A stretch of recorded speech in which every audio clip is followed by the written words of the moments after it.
కాళేశ్వరం ప్రాజెక్టుల రీడిజైన్ పేరుతో కేసీఆర్ హయాంలో అవినీతికి పాల్పడ్డారని తెలంగాణ ముఖ్యమంత్రి రేవంత్ రెడ్డి ఆరోపించారు. కాళేశ్వరం ప్రపంచంలోనే అద్భుతమని మాజీ సీఎం కేసీఆర్ అన్నారని పేర్కొన్నారు. మేడిగడ్డ బ్యారేజీని పరిశీలించి ఇరిగేషన్ క్యాంపు కార్యాలయంలో మంత్రులు, ఎన్డీఎస్ఏ నిపుణులు, ఇరిగేషన్ అధికారులతో సీఎం సమీక్ష సమావేశం నిర్వహించారు. మేడిగడ్డ అన్నారం, సుందిళ్ల లోపాలపై ఎలా ముందుకెళ్లాలో స్పష్టత వచ్చిందని సీఎం రేవంత్ రెడ్డి పేర్కొన్నారు. సమస్యను అర్థం చేసుకోవడమే సగం పరిష్కారమని చెప్పుకొచ్చారు. సమస్యను పూర్తిగా అర్థం చేసుకున్నాకే అధికారులు పనులు ప్రారంభించాలని ఆదేశించారు. సేకరించిన శాంపిల్స్ రిజల్ట్కు అనుగుణంగా పనులు చేపట్టాలని సూచించారు. ఎన్డీఎస్ఏ మార్గదర్శకాలకు అనుగుణంగా ముందుకు వెళ్లాలని సూచించారు.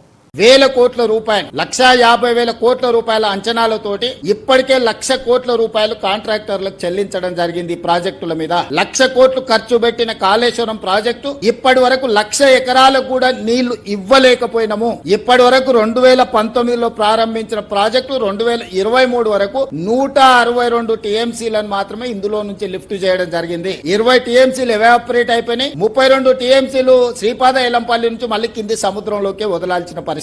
సో కాళేశ్వరం మీద 1,00,000 కోట్ల రూపాయల ఖర్చు పెడితే ఇప్పటి వరకు నికరంగా 1,00,000 ఎకరాలకు కూడా నీళ్లు ఇవ్వలేకపోయినాము. అట్లని 1,00,000 కోట్లు ఖర్చు పెట్టిన ప్రాజెక్టును గాలికి వదిలేసే పరిస్థితి లేదు. వదిలితే ఒక భారము, పునర్నిర్మిస్తే ఇంకొక భారం. కానీ ఇందులోనే అన్ని చర్చలు చేసి వీటన్నిటిని కూడా రిపేర్ చేసుకుని మళ్ళీ ఈ తెలంగాణ ప్రాంతానికి నీళ్లు అందించడానికి అవసరమైన పనులు చేయాలని చెప్పి ఈ రోజు మేము నిర్ణయం తీసుకున్నాం. దాంట్లో భాగంగానే పొలిటికల్ విజిట్ కాదు, ఎక్స్పర్ట్స్ విజిట్. ఎక్స్పర్ట్స్ విజిట్ లో పొలిటికల్ ఎగ్జిక్యూటివ్స్ మేము అందరం ఇన్వాల్వ్ అయినాం. ఆ ప్రభుత్వం అధికారంలో ఉన్నప్పుడే ప్రాజెక్టులో సమస్యలు రాగానే ఎన్డీఎస్ఏ పర్యటించి 2023 నవంబర్ 1 తారీఖు నాడు ప్రాథమిక నివేదిక ఇచ్చింది. డిజైన్లలో లోపం ఉంది, నిర్మాణంలో లోపం ఉంది, నాణ్యతలో లోపం ఉంది, నిర్వహణలో కూడా లోపం ఉంది. కాబట్టి దీన్ని పూర్తి స్థాయిలో సాంకేతికంగా విశ్లేషించిన తర్వాతనే ముందుకు వెళ్తాం. ఈ ప్రాజెక్టులలో నీళ్లు నింపడం కూడా ప్రమాదకరము అని చెప్పి ఎన్డీఎస్ఏ మొట్టమొదటి నివేదిక చంద్రశేఖరరావు గారు ముఖ్యమంత్రిగా ఉన్నప్పుడే ఇచ్చింది. అప్పుడు కూడా ఎదురుదాడి చేసిండ్రు తప్ప తక్షణమే చర్యలు తీసుకోవడానికి ప్రయత్నం చేయలే. ఆ తర్వాత విజిలెన్స్ అండ్ ఎన్ఫోర్స్మెంట్ నివేదిక ఇచ్చింది.